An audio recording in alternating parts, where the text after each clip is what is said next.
Okay, well, Rawls, I'll start with you. I guess just your overall thoughts on last year. You're going in to play the semifinal. You're building to what looks like another NCAA tournament. So, just your overall thoughts on last season.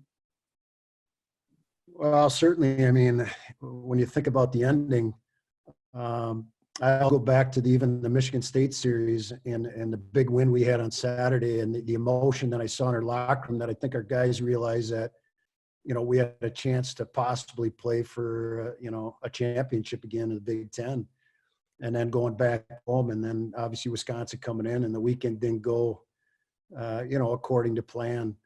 But just the detail we had that week and preparing for the tournament, and then the emotion and the series we had against Wisconsin, the 9-1 game on Friday certainly was a statement game, and winning in overtime the next night and coming in the locker room, just as a staff and as a team, the excitement, the emotion of all the hard work that we felt, number one, gave us another chance to be in a semifinal game, but I think pretty much assured us to be in our fourth straight NCAA tournament. And I think the hard work and the accumulation of what everybody put into it kind of was felt that night after that overtime game.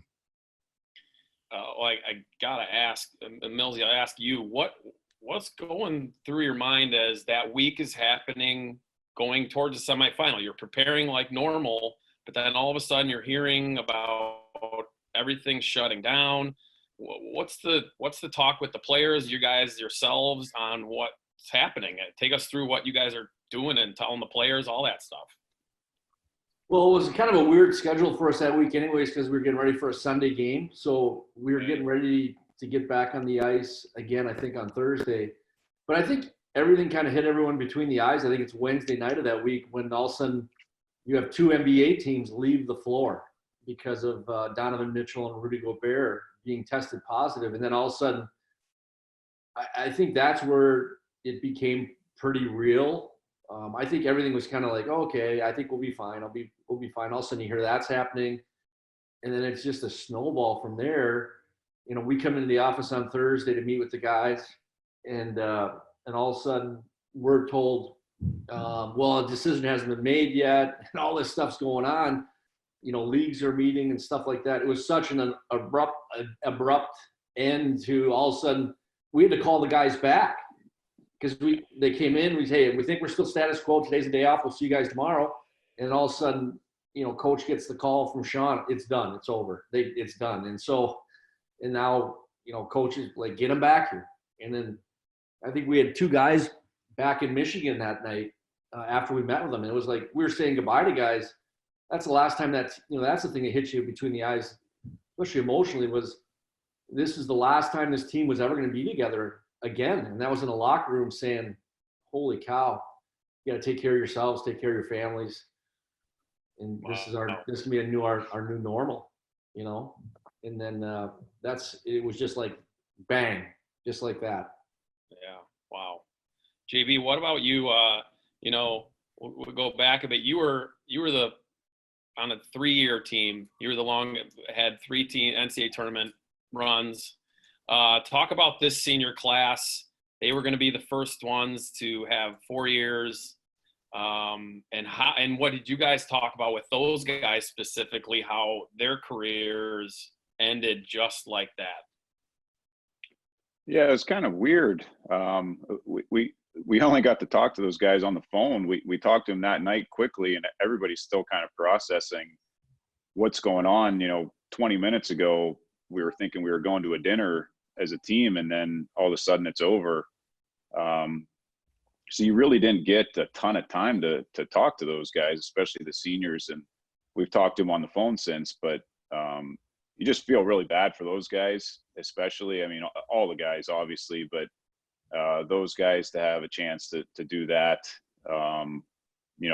It's frustrating that they never got that opportunity. And, Tanner Lazinski coming back for his senior year because he wanted to do something.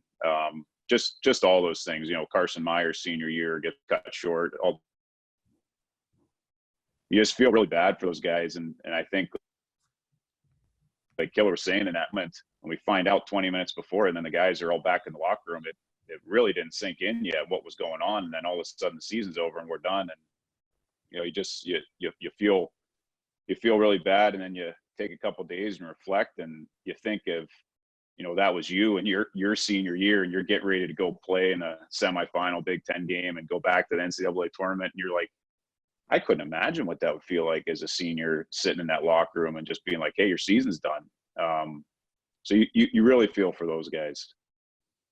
Yeah, I think that was one thing that we kind of, I mean, we conveyed to them, because again, it was like all of a sudden it's over and you're trying to find the right words. But I think like Bitt said, Coach said too, we talked to him like how bad we felt, and how we felt for them. And again, we commended them this year. I mean, this was a challenging year for some of the guys. And we had been built a different way the first 3 years, you know, a team that could create offense and create goals when they needed to. And all of a sudden we went into this year and we asked Tanner Lazinski to move to center, you know what I mean? And away from, you know, someone who we like playing with, Ronnie Hine. And their guys had to make some big time sacrifices this year for the team that led to our team's success. And I mean, we told them how proud we were of them, of that. And again, it's just like where do you find the right word? You're trying to find the right words. You know what I mean? And like, it's nothing. I mean, You're nothing. Still looking for them. Yeah, you're still looking for them and stuff like that. And you know, obviously, I'm good friends with Chris Mayotte, and you know, just to lighten things up, you know, that Sunday I sent him a text at about 7:00 at night, and I said, I knew you guys wouldn't show, so just to get after it, you know what I mean? Because you're trying, again, you're sitting there Sunday, you know, you should be playing a game in Nationwide. So yeah. Well, Rawls, I want you to brag about these guys a little bit, your senior class, because like I said, first, you know, team to do what they were going to do, go to 4 tournaments. Just talk about those guys specifically, and brag about them, I guess, giving you the freedom there.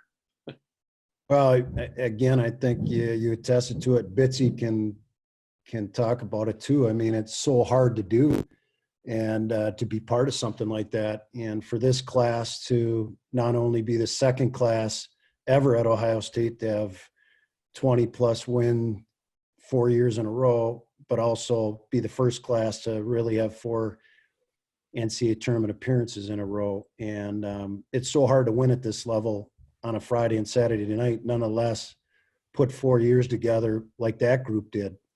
And I think they each fit in. They each had a role in our success. And not everybody's name was in the headlines every night, but each guy, each one of these seniors had a part of our success. And I think that's the important thing. And, but the way it ended, to me, is the most difficult part of this whole thing. They put all that time in, and, you know, again, a guy like Tanner was, you know, offered contracts to leave and decided to come back. And those guys all stuck together. That group stuck together. You know, Carson Meyer being here 2 years and fit in instantly with our group. Just the camaraderie and what they brought to the table.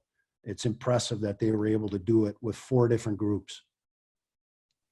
I guess piggyback on that, JB, talk about the foundation you guys are trying to build here. I mean, you start with that class, but you know, it goes back some years since you guys have been together not that long, but the Mason Yops and those guys, just the foundation you guys are setting. So where it's not so much just the player, it's the system, and everyone comes in and feeds off of what has already been built ahead of them when they come in. Yeah, I think a lot of that was done before, you know, Coach Miller and I got here. You know, there was a good culture here in place. And I think the biggest thing for what has led to success for our guys was, you know, we haven't had many days where we've shown up at the rink and came back as a staff and complained about, you know, effort or how our guys worked in practice, or, hey, we just didn't have it. But years ago, for sure, every single day, we got the same effort from our guys every single day. You know, and there's some different, you know, we had some really big personalities in our locker room the last couple of years, and everybody seemed to just put things aside, show up and work every day. And I think that's kind of been our mantra as a staff and as a group. And all the players have seemed to carry on that, and, you know, the trickle down of the culture of, you know, one group, and then Brandon Kearney and, you know, Mason and Sasha and Sean Romeo, and his have just kind of went through the process up every day and worked. And the younger guys are seeing that. And I think that helps when you show up and you see Mason Yoff, how hard he works. You know, that helps a younger guy like a Quinn Preston, who now is doing that for our younger guys. And I think it just feeds into the culture of the program and makes our job easier when guys show up and work every day. I want to talk about a little more about now. So, Millsy, I'll talk with you. What can you do now? You know, with recruiting, watching film, I guess you could send to guys. You know, interaction with the players you have now, the freshmen that are coming in. It's just a whole different world. So, you know, what's the process right now of you know, eventually moving forward? I mean, like, we can't do anything film wise with them right now. I mean, like that, Right. like we can get on the phone and just try to keep connecting with them. You know what I mean? From, you know, keep building our relationships on the phone with them before they get back to school. You know, again, recruiting wise, I mean, phone calls again, you know, we've watched, I mean, all of us have watched some fast hockey clips here and there and watched some games of some guys we're kind of tracking right now. Obviously, we have kids committed, so we're trying to stay on top of them. You know, kids that haven't signed NLIs but are committed, and you're just doing a lot of stuff by phone and trying to stay connected. Phone, text, call. You know what I mean? So that's, you know, we're pretty limited in what we. And again, in a perfect world, I'd love to put together a bunch of clips and send them to the guys and talk to them about the guys. You just can't do that. You can't do that. So we're limited with that stuff.